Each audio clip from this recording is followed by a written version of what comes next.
So the next topic that we are going to discuss is generations of computer. Okay, so अगर हम generations की बात करें, so there are 5 major generations जिसमें कि computer system को क्लासीफाई किया गया है. तो फर्स्ट जनरेशन सिस्टम जो आए, that was the period of first generation 1946 to 1959, और इस समय vacuum tube based computer system हुआ करते थे. ठीक है, वैक्यूम ट्यूब आपको पता है कि वो जो मॉनिटर पुराने टाइम के टेलीविजन या मॉनिटर हुआ करते थे, so that is based on vacuum tube based. Okay, so that was the first generation. Second generation, the period of second generation was 1959 to 1965, transistor based. ठीक है, ट्रांजिस्टर का इस्तेमाल किया जाने लगा वैक्यूम ट्यूब की जगह पर. ठीक है, इसके बाद आए आपके third generation, means the period of third generation was 1965 to 1971. This was integrated circuit based. IC आप लोगों ने देखी होगी, जो इलेक्ट्रॉनिक्स के स्टूडेंट हैं. ठीक है, तो आईसी सर्किट बेस्ड आपके जो सिस्टम है वो ऑपरेट होने लगे. फिर the fourth generation, the period of fourth generation was 1971 to 1980, that was VLSI microprocessor based. VLSI क्या होता है? Very large scale integration, means कह सकते हैं कि इसमें फैब्रिकेशन होता है सिलिकॉन का. ठीक है, तो इसका इस्तेमाल किया जाता है. वीएलएसआई टेक्नोलॉजी के बारे में आप सभी लोग अवेयर होंगे. ठीक है, and the last and fifth generation was the period of 1980 onwards. तो अभी जो सिस्टम हमारे हैं या कंप्यूटर सिस्टम होते हैं वो यूएलएसआई बेस्ड होते हैं, ultra large scale integration micro processor.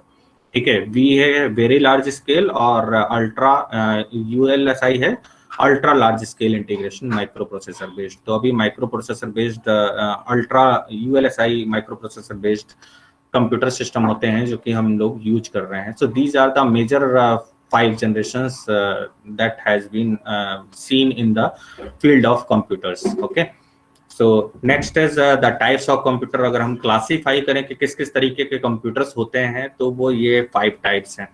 First is PC, personal computer. It is single use computer system having moderately powerful microprocessor. ठीक है, जो कि हम सभी लोग इस्तेमाल करते हैं. पीसी है जो कि अब लैपटॉप के फॉर्म में हो गया है, या हम जनरली टैबलेट और अपने सेल फोन को भी देख सकते हैं.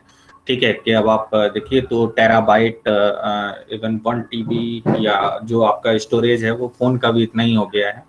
और इवन हम कोई भी पहले होता था ना कि जैसे कोई वेबसाइट है हम मोबाइल पे चला रहे हैं तो वो इस पर नहीं चल पाएगी, या हम लैपटॉप पर चला रहे हैं तो उसको हम मोबाइल पर नहीं चला सकते थे, रिजोल्यूशन का प्रॉब्लम होता था. लेकिन ऑब्जेक्ट ओरिएंटेड प्रोग्रामिंग और फर्दर जो टेक्नोलॉजी में चेंज आए उसकी वजह से वो प्रॉब्लम खत्म हो गई. ठीक है, तो personal computer, so it is a single user computer system having moderately powerful micro processor.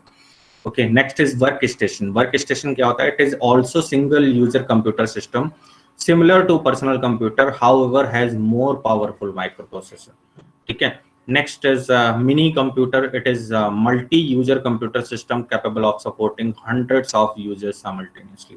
Mini computer. Mainframe, ये पुराने टाइम में होता था. It is multi-user computer system capable of supporting hundreds of users simultaneously. Software technology is different from mini computer. And the last is supercomputer. It is extremely fast computer which can execute hundreds of millions of instructions per second. ठीक है, तो super computer आप देखिए farm है जो कि India का पहला सुपर कंप्यूटर है. और इसके बाद आप देखिए तो इंडिया ने काफ़ी सारे सुपर कंप्यूटर्स डेवलप किए हैं, वो अलग अलग एरिया में है, जैसे जियो स्पैटियल कैलकुलेशंस के लिए. ठीक है, या जो कह सकते हैं सैटेलाइट एरोस्पेस की कैलकुलेशन के लिए. तो इन सभी के लिए सुपर कंप्यूटर की ज़रूरत पड़ती है. ठीक है, so these are various types of computer that we are using nowadays. Okay, so if you have any doubt regarding the generations of computer and types of computer, you may ask.